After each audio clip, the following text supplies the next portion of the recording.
พี่น้องมีโจรลักขโมยเข้าไปหลังห้านหลังเวทีของวงหมอลำอีพอวีรพงษ์วงศิลปินผู้ไทยพี่น้องเอ๋ยมันไปช่วงตี 5ช่วงเขาเจ้าเตยล่าแม่ศิลปินทั้งหลายก็ขึ้นไปหน้าเวทีกันเบิดเป็นบ่ล่ะบ่เหลือจักผู้จักคนอยู่เต้นเป็นบ่ล่ะโจรมันก็เข้าไปตอนนี้คนลักมันก็เข้าไปตอนนี้พะนะว่านะพอยายวี่อันอยู่ทั้งหลังบ่ได้ขึ้นน้ำมูบ่ได้ยินเสียงดังโอกอัก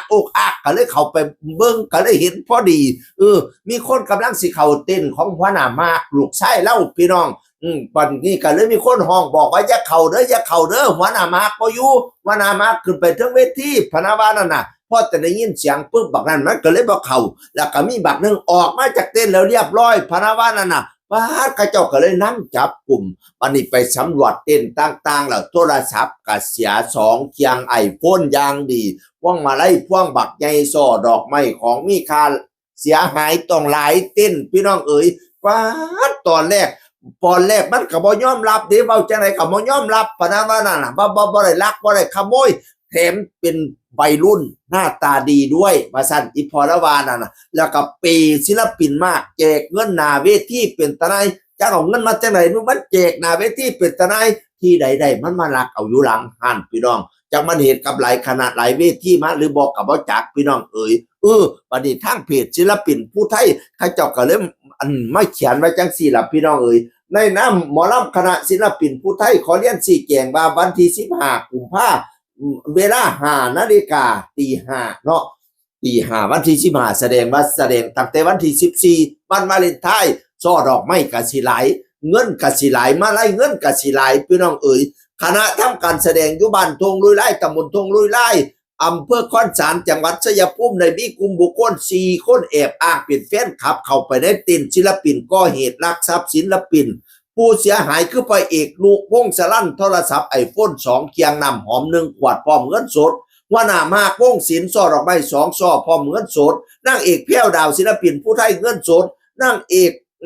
กแก้วนัฐการซ่อดอกไม้พร้อมเงินสดพระเอกอาร์ตอลินเงินสดในส่วนทรัพย์สินนั้นถูกเอาไปเอา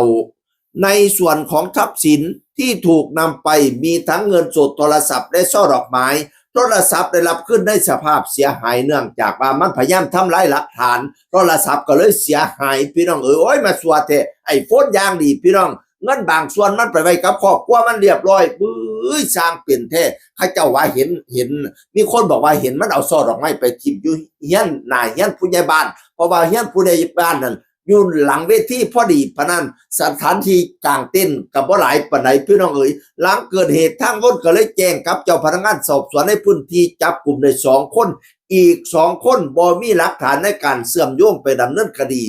ผู้ก่อเหตุ2รายรับสารภาพแล้วพี่น้องเอ๋ยก็เลยผู้ปกครองมารับทราบข้อกล่าวหาพร้อมดำเนินการชดใช้ค่าเสียหายแก่ผู้เสียหายตามกระบวนการกฎหมายการกระทำดังข่าวเข้าข่ายผิดฐานลักทรัพย์และทำให้เสียทรัพย์ซึ่งเป็นความผิดประมวลกฎหมายอาญาทางวงศิลปินผู้ไทยจะดำเนินการตามกฎหมายให้ถึงที่สุดเพื่อคุ้มครองสิทธิตามความปลอดภัยของศิลปินและทีมงานทุกคนพนาบานะบัดนี้ก็ฝากไปยังหมอลำสุคนหลายคณะเหตุการณ์จังสี่มันเหตุให้เกิดความเสียหาย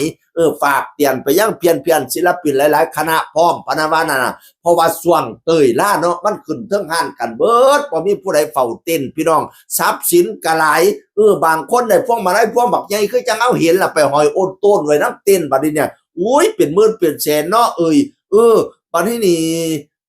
คันแม่นเอาไปไว้รถได้ก็เอาไปไว้ก่อนซะว่าซั่นพอวีว่านั่นน่ะไปห้อยไว้ในเต็นท์มันบาดเสียวมันอันตรายปะนะว่าน่ะ